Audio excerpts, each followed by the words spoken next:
Well, we're going to get started. So good afternoon once again. My name is Jennifer Waymark, and I am the archivist at the Oshawa Museum. I'd like to welcome you all joining us once again for our Culture Chats at Lunch. I'd like to thank the RMG for organizing this event and having us be partners in it. It's a pleasure to meet you all through Zoom. The Oshawa Museum is delighted to take part in this Culture Chats at Lunch program. It is a great way for us to work with our other cultural partners in the city and just share a little bit about what we've been working on at each of our sites on a weekly basis. Oshawa's galleries, libraries, and archives and museums have all been actively engaging the community virtually throughout this pandemic. We see this series as an opportunity to share stories with both our faithful audiences and new audiences through these fun and accessible talks and programs that are intended to support connection and well-being. All of our organizations are located in the city of Oshawa, and we collectively understand and appreciate the importance of positioning ourselves on this land. You may join us from elsewhere, and I encourage you to visit the nativeland.ca to understand the Indigenous history and languages of where you live. Oshawa itself is located on treaty land of the Mississaugas of Scugog Island Nation and the traditional territories of the Haudenosaunee, the Wendat, and the Anishinaabe. Today, our Indigenous communities continue to contribute to the life of this city and to celebrate their heritage, practice traditions, and care for the land and waterways are sacred. Today, we will be talking about and looking a bit into the early history of Chinese Canadian immigration and looking at the impact of the early Chinese immigrants on our country. So now I'm going to start sharing my screen.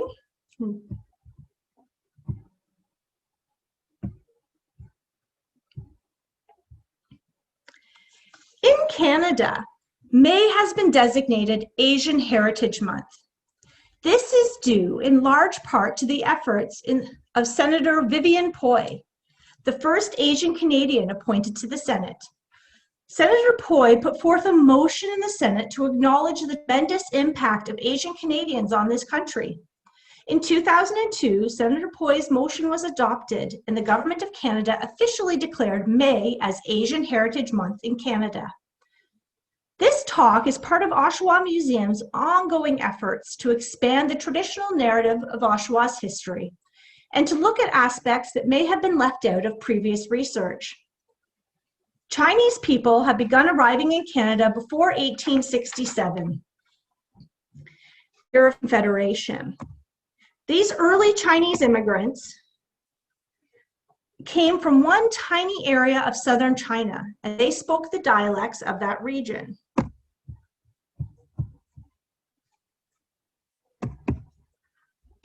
Their experience differs greatly from those who have immigrated to Canada in more recent years. During the 1990s, for instance, the largest number of immigrants arriving in Canada came from China, but they came from every region of that vast country. As well, immigrants of Chinese descent arrived in the 1990s from Southeast Asia, India, South America, and other places. Many people look at early Canadian history to study the anti-Chinese legislation that existed in this country until the Second World War.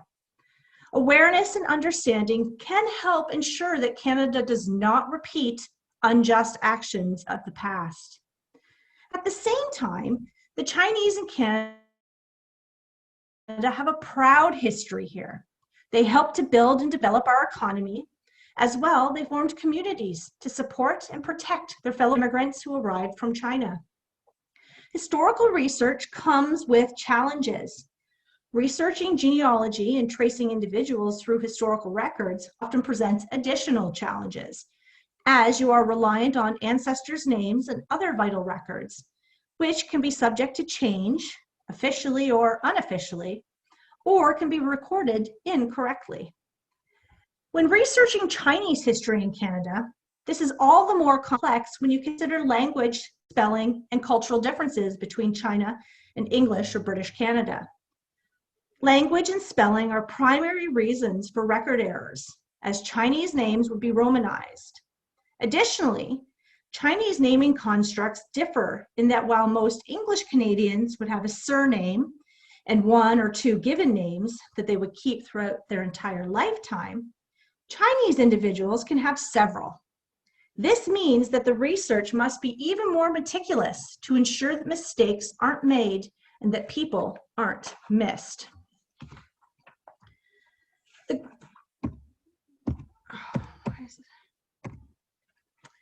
The greatest challenge we faced with this research, beyond the obvious language barrier if records were in Mandarin or Cantonese, was how Chinese names were recorded. Chinese naming constructs are different from European, or mostly English, naming constructs. When using documents created by English-speaking people, such as census records, these differences mean that names can be recorded in a variety of ways. Here is how Chinese naming constructs work. Name order. Chinese names traditionally consist of three parts: the clan name, or surname, and two given names. The surname appears first, followed by one or both given names. The given names. Chinese would be given two names, a generational name and a personal name. Generational names would be shared between siblings, while the second, personal name, would differentiate between them. Additionally, it is common for a Chinese person's personal name to change throughout their lifetime. For example, they may have a milk or baby name, a school name, a marriage name, or many others. It is also common to refer to individuals by kinship names, such as mother, father, older brother, younger brother, etc. Because of this, given names are often not well known, even amongst a person's immediate family. Surnames or clan names. Surnames remain the same throughout a person's life. Women's names, however, would change if they were married.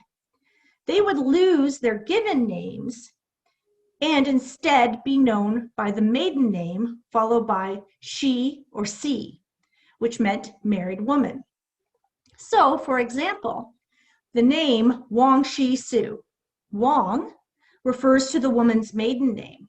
She indicates that she is married, followed by Su, the surname of her husband's clan. Spelling and romanization. Dialectical and romanization differences affected the way they were pronounced and spelled. Depending on where an individual was from, they may spell and pronounce their name differently. For example, the Chinese name Situ. It is one of the more common surviving Chinese compound surnames. It is all written and pronounced different based on regional dialects. In formalized Romanism, it is spelled SSUTU or SZUTU. In its Romanized Cantonese form, however, it can be spelled as SZETO or SETO. But it's a dialectical form of Taiwanese, also appears as Suhu, spelled SOOHOO, or sometimes shortened to Sue. So you can see how researching genealogy with these the Chinese names can be more challenging than researching with European names. In Canada, people sometimes followed Western customs, placing their given name before surnames. Sometimes surnames would become a person's given name, and some adopted Western names that would appear on records henceforth. This is why it becomes difficult to follow a person through the record if they don't maintain the same name. Some people even took the name of their business or company. For example, Chang Toi owned the Sam Key Company, and he was known by that name. Paper names were often used as well. As Chinese would move back and forth between Canada and China, Immigration papers were often exchanged between family members or sold to others to circumvent discriminatory legislation. Another problem is that record creators, clerks, registrars, etc., were English speaking and therefore unfamiliar with Chinese names. So official records often don't reflect the complexities of Chinese names or language. For example, there's a prevalence of the name Ah, A-H, in records. Ah is not a Chinese name, but it's a prefix added to the personal name as a familiar or informal manner of address. Think of it this way: the English equivalent is adding an IE or a Y to the end of a name. So Jim becomes Jimmy, Anne becomes Annie. There are a number of primary sources that can be used when conducting research on Chinese Canadians. Vital records, directories, periodicals, passenger lists, etc., are all primary sources that you can trace ancestry through. However, given that Canada imposed a number of anti-immigration legislation on Chinese, there are a number of records specific to Chinese people living in Canada. The General Register of Chinese Immigration. Starting in 1885, after the Chinese Immigration Act was passed, a general register was created to record all Chinese persons entering Canada. This register would be used to record and assign each person with a Chinese immigration number, as well as provide information on where they came from, where they were going, and other vital information, such as age, place of birth, occupation, and any visible marks. Head tax certificates, or CI-5. A head tax certificate would be given to a Chinese person who filled out the CI-4 form to be used in that general register, and to prove that the individual had paid the head tax. And the CI-9 form.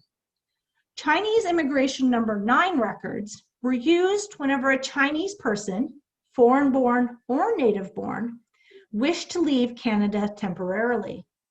They would have to register with immigration authorities. A CI-9 certificate would include their travel information, their vital information, the date of immigration to Canada, where they lived and for how long, and include any visible markers such as height, weight, etc., as well as a photo. This would be returned to a person once they returned to Canada.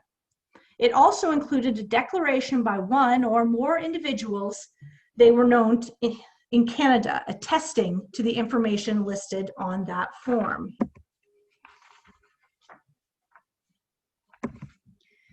The earliest record of Chinese in Canada actually dates back to 1788, when British naval captain John Meares recruited 50 Chinese sailors, smiths, and carpenters in Macao or Guangzhou and sent them to Nataka Sound on Vancouver Island.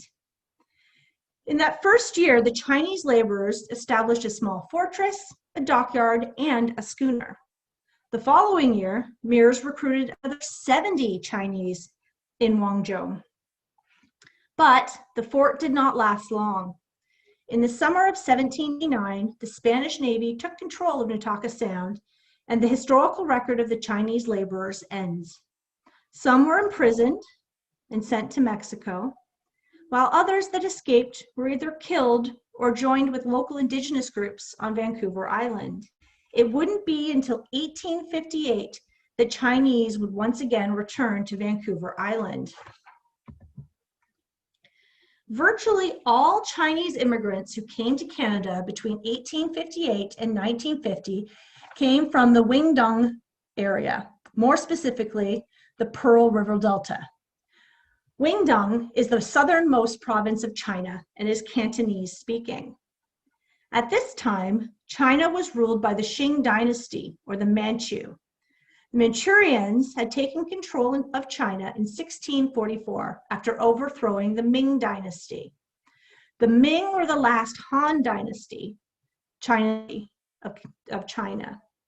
In the early years, the Qing dynasty flourished and honed a reputation around the world that China was a vastly superior civilization and culture. However, by the 19th century, the Qing dynasty began to lose much of its control, both internally and internationally.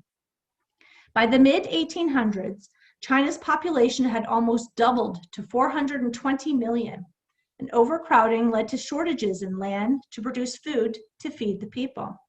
This was crippling to China's population, who were primarily peasant farmers working from one planting season to the next. This hit Guangdong the hardest, as its population had doubled from 16 million to 28 million by 1850. And approximately 50% of the province's population lived in that Peril River Delta. At the best of times, there was enough food to feed 1/3 of the province's population. To make matters worse, between 1852 and 1908, the Peril River Delta area was struck by 14 floods, 7 typhoons, 4 earthquakes, 2 droughts, 4 plagues, and 5 famines. When the Qing government imposed taxes to pay indemnities owed to the British from the Opium Wars onto the peasants, things grew even more dire for the peasant farmer, and many became desperate to leave. Although the Qing dynasty banned Chinese immigration overseas in 1672, there was a long history of Chinese migrating to other parts of the world, particularly in Canton or Guangdong. Before the Opium Wars, Canton was the only place that foreign powers could trade and live in China. This meant that there was a long history of Chinese leaving this area to trade and work with foreign and international entities. When word began to circulate that there was gold to be found in faraway lands of Australia and the United States, it did not take long for Chinese to begin traveling to these lands. These lands became known as Gumshan, or Gold Mountain. This promise of great wealth heavily outweighed the increasing difficulties faced by the Chinese of Guangdong, and gold became a strong pull factor for many to leave. Chinese first began immigrating to North America in 1849, where gold had been discovered the year before. Between 1849 and 1853, about 24,000 Chinese men immigrated to California. As the gold rush faded, frontier society began to stabilize, and while great wealth became hard to achieve, Chinese immigrants could still build good lives for themselves, working as farm laborers in low-paying industrial jobs and on railway construction. Initially, Chinese immigrants were met with curiosity by white American miners, and their camps were often visited for amusement. However, in 1852, Guangdong experienced a serious crop failure, and over 20,000 Chinese flooded into San Francisco's customs house. Only 2,716 had arrived the year before. This increased visibility made Chinese an easy target for white miners, who felt that Chinese were creating unfair competition, as they often worked for cheaper wages. They soon became the targets for violence in mining camps, and many Chinese were forced to work on abandoned claims. Following the increase of Chinese miners in 1852, California levied a high monthly tax on all foreign miners. Fears of the Yellow Peril were rampant in California and sensationalized in newspapers. Politicians and white settlers used Yellow Peril ideology to explain the violent treatment of Chinese. Yellow Peril is a racist metaphor based on stereotypes and this psychological cultural fear that persons of Asian or, quote, Oriental descent were a threat to Western society. The term was established during the early 19th century, but it is rooted in medieval fears of Genghis Khan and the Mongolian invasions of Europe. But more to the point, Yellow Peril was a driving force behind white supremacy ideology, that those who were not white were biologically and culturally inferior. Regardless, Chinese miners continued to immigrate to the United States. Others worked in the city, established laundries, groceries, or restaurants. San Francisco is home to the oldest and largest Chinatown in the United States. However, as violence increased and gold decreased, many Chinese began to look elsewhere. In 1858, gold was discovered in British Columbia's lower Fraser River Valley, and nearly 30,000 prospectors began to flood into Fort Victoria, over land and by sea. Most were American and had come from California, where its own gold rush was coming to an end. It was an instant colony. In 1858, about 100 Chinese miners arrived in Victoria after taking a boat from San Francisco. They were experienced miners and at once headed out into the gold fields shortly after arrival. Whether it was because they had experienced racism and violence in California, the Chinese chose to keep to themselves, establishing a Chinese community separate from the white miners. By the end of the year, hundreds more Chinese arrived in the Fraser Valley, direct from China. Chinese merchants such as Quang Li and Company established businesses and built tenement housing for the Chinese miners that came to Canada. They established a pan-Pacific trade and were recognized for the wide variety of products available at their stores. The Caribou Gold Rush in 1862 pulled Chinese miners further inland, and several gold rush towns popped up near gold fields. Most notably, Barkersville was established, where the first Chinatown was formed. The Quang Li Company established itself in Barkersville and had over 3,000 Chinese working in various claims nearby. The community established housing, vegetable gardens, and other businesses began to appear, such as laundries and restaurants. The Chinese community was so strong, they were even able to hold 2 Chinese operas.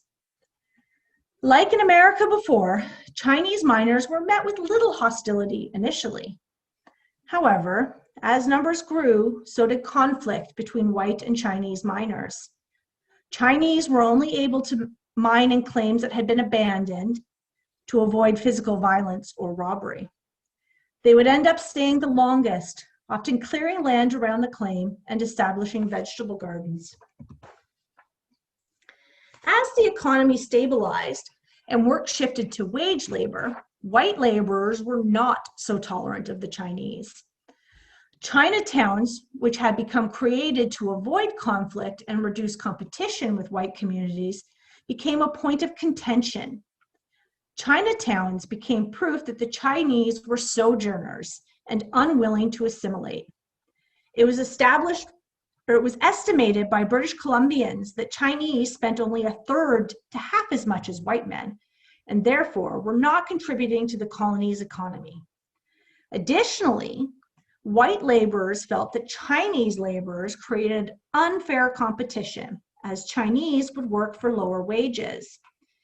To reduce the amount of Chinese working in mines, local government attempted to impose special licensing fees and taxes on Chinese who wished to mine. However, as a British colony, the tradition that all men were equal before the law protected the Chinese from this legal discrimination. Chinese were seen as sojourners, unwilling to invest in the local economy, and that they were unable to assimilate due to ethnic and cultural differences. As defined by Paul Soo, a sojourner is described as, quote, a migrant who is mentally oriented towards the home community, while he spends a major portion of his lifetime in the society, working in a job that he may not like. He is in fact fighting for status at home. This myth was created to support white supremacy, but conflicted with the fact that British Columbia and later Canada prevented Chinese from taking an active position on colonial life through legislation. Chinese were not allowed to vote, they were not permitted to hold positions of authority in public work projects, and were restricted in so many ways that many actively chose to look home where they could attain some political power.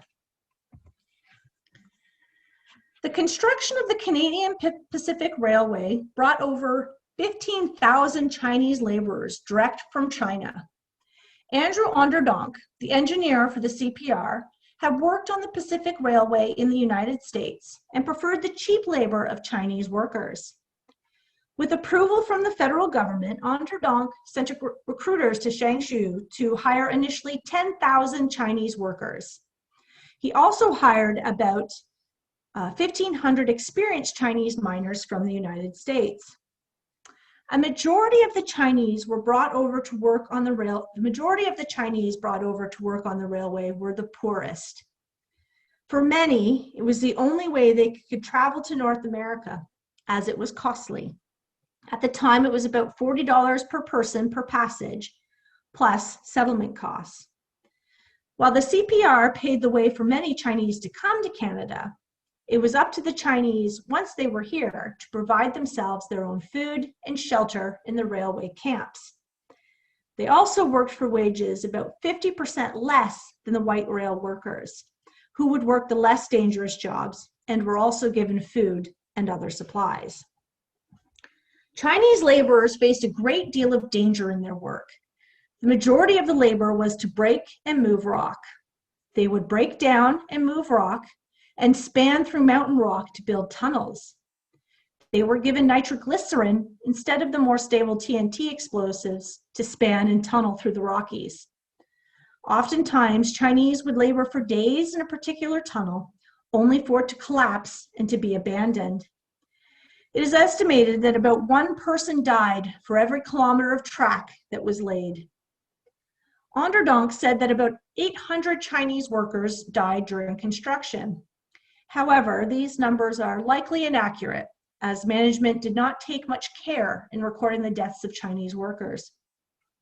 It is likely that the number is closer to 2,000 deaths. Chinese were never compensated for the dangerous work they completed. Oftentimes, families would not be notified that a member had died unless a fellow worker knew the family. When CPR construction was complete, Chinese laborers were not mentioned in any of the news coverage and were essentially written out of the history of the CPR. In the end, Onderdonk managed a $3 million profit and subsequently broke his promise to pay for return passage for Chinese laborers who wished to return to China. Only about 1,000 Chinese were able to pay the return fare, while thousands more were left stranded, scrambling to take whatever work was available for them in BC. Many flooded to New Westminster, where the coal mining industry had grown, while others went to work in lumber camps or to do menial labor.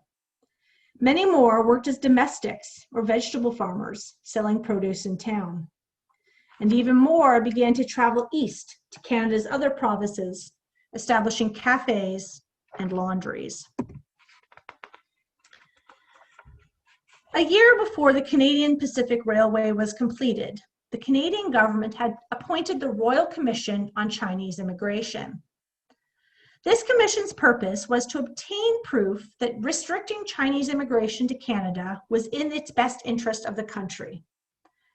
As the government had initially denied British Columbia the restrictions at the beginning of the CPR's construction, as it neared a close, public dissatisfaction had grown in the province, and the government was forced to consider and investigate the possibility of limiting Chinese immigration. Commissioners spent the summer of 1884 collecting testimony at public hearings throughout British Columbia and the Pacific coast of the United States. 51 witnesses submitted testimony, including politicians, civil servants, lawyers, police officials, businessmen, labormen, and the only 2 Chinese witnesses, 2 officials from the Chinese consulate in San Francisco. Most of the witnesses reported Chinese were immoral, dishonest, unclean, and incapable of assimilation. Their opinions were based in stereotypes that had been perpetuated by the fears of the Yellow Peril. Indeed, when the final report was submitted in 1885, commissioners determined that there was little evidence to support these claims, and that the Chinese had been judged by unfair standards, and that generalizations had been made throughout the entire hearing process. Based on entrepreneurs and employers' support of Chinese immigration, as it provided them with cheap workforce, commissioners concluded that Chinese immigration was in fact beneficial to the development of British Columbia's industries. Nonetheless, the report did suggest the implementation of a head tax, or a $10 duty, to be applied to Chinese persons seeking entry to Canada. The Chinese Immigration Act was passed in 1885, and Chinese became the first immigrants to be excluded based on ethnic origin in Canada. A head tax of $50 was levied against all persons of Chinese origin wishing to enter the country. Exemptions were given to government representatives, tourists, merchants, and students. Additionally, vessels carrying Chinese immigrants to Canada were permitted only to transport one Chinese person for every 50 tons of the ship's total weight.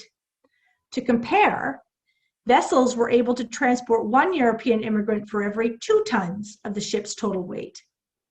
In 1887, these exemptions expanded to Chinese women who married non-Chinese men, as they were considered the same nationality as their husbands, as well as Chinese who were simply traveling through Canada via the railroad.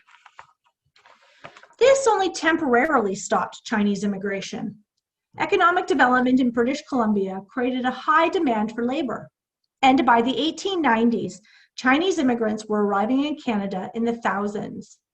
In reaction, the head tax was raised to $100 per person in 1900, and again in 1903 to $500 per person. This was a considerable cost, given that the average Chinese laborer earned only $225 a year, with only approximately $43 in savings, as was reported in the Royal Commission on Chinese Immigration. In China, it would take the typical farmer 20 years to pay this tax. They earned about 7 cents a day. Some Canadian businessmen began to forward the money to bring over Chinese laborers, as it proved a worthwhile expenditure. Records of Chinese moving into Ontario predate completion of the CPR. According to Toronto City Directory, there were 2 Chinese laundries opened in 1878, one owned by Sam Ching and Company on Adelaide Street, and Woki located at 385 Yonge Street. These gentlemen likely came from the United States, where large Chinese communities had been established in Chicago and New York, although this has not been verified. As Toronto's Chinese community grew, so did the number of hand laundries. Hand laundries were one of the few occupations available to Chinese persons, as politicians agreed that it was one type of work not even out-of-work white men considered doing. Laundry was seen as women's work, and it became a necessary service in urban centers where hundreds of working-class men resided in boarding houses or apartments. However, as the number of hand laundries increased, white laundry owners began to protest. In Toronto, owners lamented the plight of the white women and girls whose economic survival was dependent on the employ of laundries. White laundries were much larger and used steam and required more capital to start than a hand laundry. White laundry owners argued that the cheaper prices offered by Chinese hand laundries created unfair competition, and that Chinese were crowding the market. In 1901, there were 95 Chinese laundries in Toronto, and the White Laundry Association began to pressure health authorities to strengthen their attack on, quote, dirty laundries. It worked. And as a result, the following year, Toronto Council passed bylaw number 41 to, quote, license and regulate laundrymen and laundry companies, and for the inspecting and regulating of laundries. Similar legislation had already been passed in Vancouver, and following Toronto, Hamilton implemented their own laundry licensing. The first Chinese people in many Canadian cities were laundrymen. Between 1898 and 1911, Oshawa's Chinese community grew, and according to the 1916 Vernon's County Directory of Ontario, shows there were 4 laundries located in Oshawa's downtown, 2 more in Bowmanville, and 2 in Whitby. Hand laundries were not the only place of work for a Chinese laundryman, but they were also where they would eat, bathe, and sleep. Laundrymen worked long hours, keeping their shop fronts open for as long as possible to ensure they would take whatever work was available. Laundry work required a great deal of physical labor. Clothes would be hand scrubbed and squeezed dry through a wringer. It would be very hot, as coal stoves would have been kept burning continuously in order to keep the irons hot and to boil water. Family-operated laundries, children would also have to participate in the work. Bill Lem, son of Yun Lem, who owned Ontario Laundry in Oshawa, recalled having to wake up early with his brother to work the mangler machine, a piece of machinery used to wring and press laundry before they went to school. According to the 1911 census, there were only 5 persons of Chinese origin living and working in Oshawa's downtown. All were working as laundrymen. This number was likely higher, given that there were 4 Chinese laundries listed in Oshawa, with 2 more in Bowmanville and 1 in Whitby. There was also the first Chinese cafe in Oshawa, belonging to Soo Min. It was called the Boston Cafe. Records show that the earliest laundry to be established in the area was the Soo Brothers Laundry in Bowmanville. Soo Tong immigrated in 1897 and shortly after traveled to Bowmanville to establish the laundry with his brother Soo. After a year, he returned home to visit China, as mentioned in the above article, that's dated August 17, 1898. Soo Tong did not stay in China long, reappearing in the 1900 directory as working in a laundry in Uxbridge. A year later, he's listed in the 1901 census as living with his brother, once again in Bowmanville. The laundry was located west of the Royal Theatre and was open until the 1920s. In 1911 census, Soo Tong has moved temporarily to Whitby and is working in a laundry there, while Soo is joined by his nephew, Soo, in Bowmanville. That same year, it was reported in the Canadian Statesman that Soo Tong's son, Soo Yin, had passed away at the age of 17 from a tubercular disease. The article recounts that the young man had left a wife in China. It is unclear when Soo Yin had joined his father in Canada. Soo Brothers Laundry remained open until the mid-1920s, as advertisements appeared throughout the years in the local newspaper. Soo Gun went on to open his own laundry called the Hasty Laundry, which reportedly moved in 1913 from the Bond Sales block to the West End opposite the Grand Central, located in Oshawa. Yun Wok Lem first arrived in Canada in 1912 at the age of 12 to work in an uncle's laundry on Gerrard Street in Toronto. He paid the $500 head tax, and he spent the next few years working to pay it off. Eventually, Yun went to London, Ontario, where he met his future wife, Jean Chin. Jean was born in 1902 and immigrated to Canada with her parents and brother Frank, who were missionaries in China. According to their eldest granddaughter, Margaret Lem, they died shortly after arriving in Oshawa and were buried in Union Cemetery. Jean went to live with uncles in London, who ran a laundry there. Sometime around 1921, Yun opened a laundry in Oshawa, likely with his brother. Yun's uncles were already here, having opened the Lem Brothers Laundry on Simcoe Street around 1911. A year later, Yun and Jean were married. They already had 2 children at the time. Their first, George, was born in 1919 in Toronto, and their second, Margaret, was born in Oshawa. Shortly after Margaret was born, Yun decided that he wanted to return to Toronto, enjoying being close to his many friends in Chinatown, and had been offered what he believed a good opportunity for a hand laundry there. However, the family struggled in Toronto and were forced to return to Oshawa sometime after 1924, after their third child, William, or Bill, was born. In 1930, the family opened the Ontario Laundry at 12 Athol Street. At this time, in that time period, Jean had given birth to 3 more children here in Oshawa: Helen, Norman, and Edward.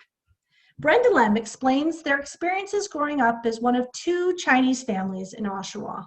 Quote, "The Ontario Laundry is where my father and his siblings grew up. All of the younger siblings were born in the laundry. It was more like an old farmhouse with 4 bedrooms on the 2nd floor and a big chestnut tree out back. Downstairs, there was a counter in front. Behind was laid out with a drawing room, a washing room, and a large padded counter with white sail duck cloth for ironing. Wash days, Monday, Wednesday, and Friday, the shop was hot and noisy from the washing machines. Steam would roll down the walls of the drying room where the lines were 6 inches apart. A coal stove was used to heat the water and add lye. There were large wooden tubs for soaking laundry that they used for their baths.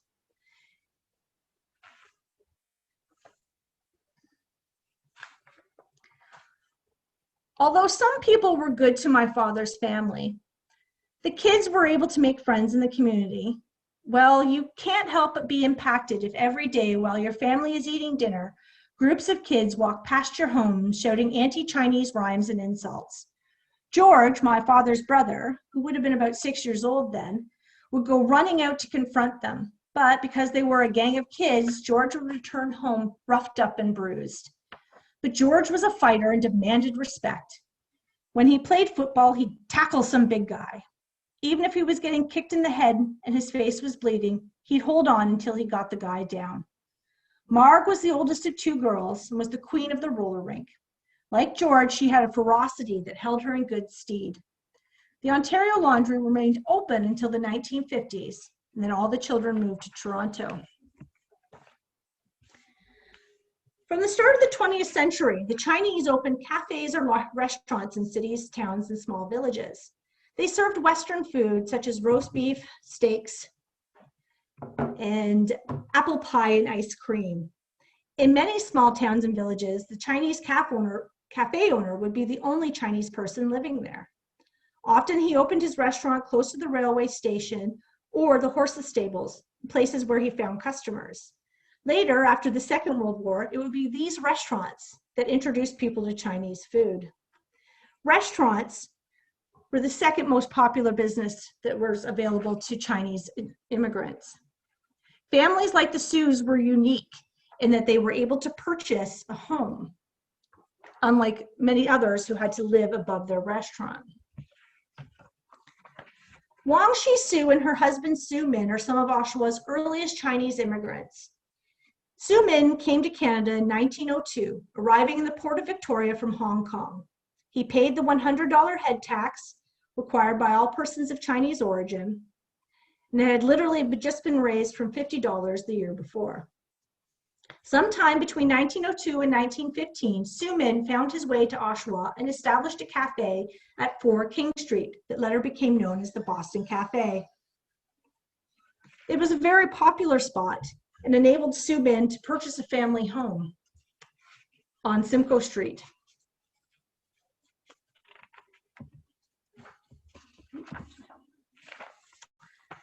There was also the Chow's restaurant that was owned by the Chow family. Chow, grandson of George S. Chow, the proprietor of Chow's restaurant.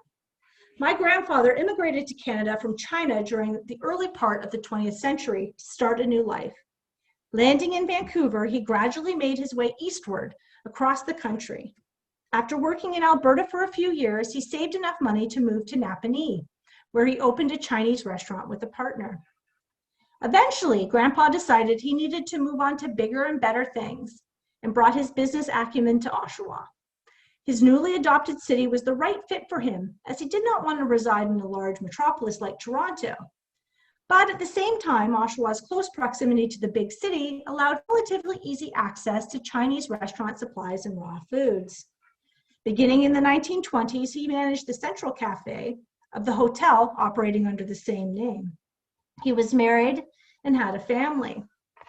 He also decided he wanted to manage his own restaurant and manage Chow's restaurant. They purchased it from Mrs. Kwan, who decided to move to Toronto. Chow's restaurant became a booming business that rivaled the Globe Cafe, its chief competitor. George assumed sole ownership when Harry retired and sold his shares of the business. Eventually, George gave the business to his son, preferring to stay in the background.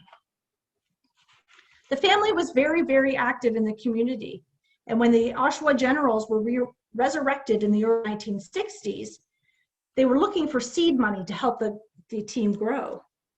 The Chow family was happy to invest in the new team and purchased 3.5% of the common shares. They saw this as a mutually beneficial arrangement as the team personnel, including players such as now legendary Bobby Orr, spent a considerable amount of time patronizing the restaurant. The family stayed in business until 1991, when eventually they retired out of the restaurant business. Finally, the Globe Cafe was Chow's biggest competitor.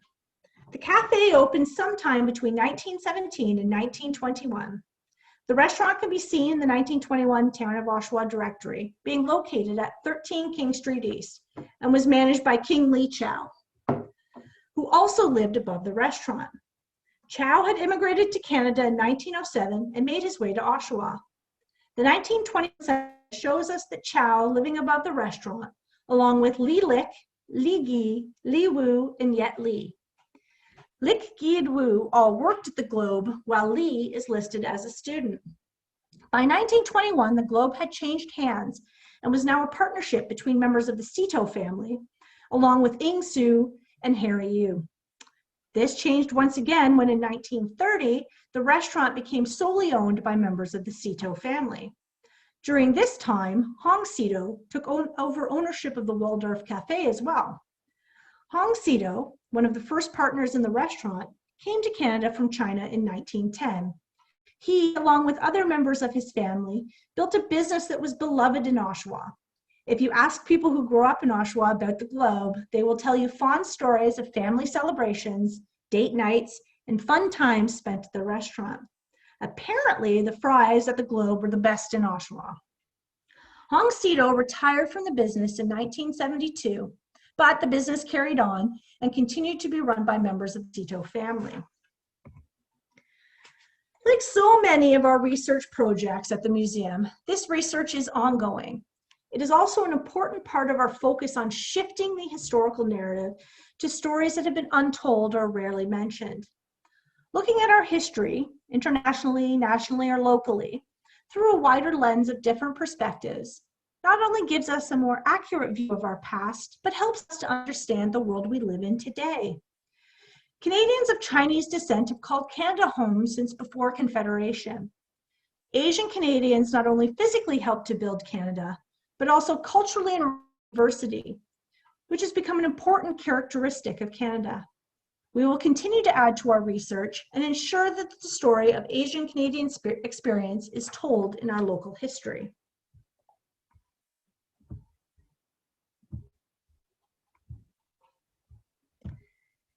And that is the end of my talk. And I don't have a ton of time for questions.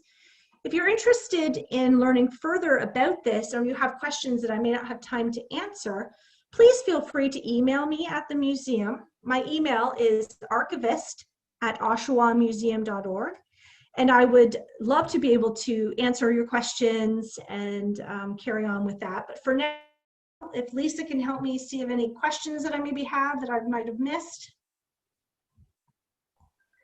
Yes, so there was a lot of information. There was one question in the chat. What religions were commonly practiced by early Asian families in Oshawa, and were there any special places of worship in the area? There were no special places of worship that I have come across. It is interesting, I noted that you asked about burial sites, and it is actually a burial site that drew me to begin this research in the first place. I shared the gravestone of Mrs. Wong Shi Su. Her headstone is located in the mausoleum at Union Cemetery, and needless to say, her name stood out as being very different than everyone else who is buried in that mausoleum. The mausoleum has names like Conant and McLaughlin and, you know, some of the bigwig white families of the area. And so when I saw her headstone, it jumped out at me as something that I should look into and see what I could learn about her. And from that became this research. We began really digging into when the Chinese community arrived in the area, how long, you know, they have been here, and just kind of the major important economic and cultural impact this community has made on our city. And it, like I said, it drew into this rather huge and ongoing research project that at times was incredibly challenging, just because it is very different in terms of how to dig up information. At times was challenging in that it's hard to read, you know, about some of the ways that the Chinese community has been treated so horrendously in the past. But it's been very worthwhile and very enlightening, and it's been something that I'm pleased to be able to share with everyone. And I'm hoping that we, as we're working towards writing a new History of Oshawa book, that this aspect of our local history will be included in that story so that we can understand and appreciate just how much the Chinese community has brought to the Oshawa community as a whole. And I'd like to thank you all today for joining me and for listening to me talk on for almost your entire lunch hour. I'd like to invite you to join us every Friday at noon. Next week for Cultures Chats will be the Oshawa Public Library. It will be Nicole Adams talking about the history of the library with a presentation called Find Yourself Here, the History of Oshawa's Public Library Service. The talk will take a look at the rich history of library service in Oshawa, beginning in 1864. As a reading room at the Oshawa Mechanics Institute. And as Oshawa grew from a village to a town to a city, the library itself grew along with it and grew to provide multiple different services for the people in our community. I'd like to take the opportunity once again to thank the RMG for organizing this and ask that you all please check out their website and follow the Culture Chats link if you want to join in on any of the upcoming talks.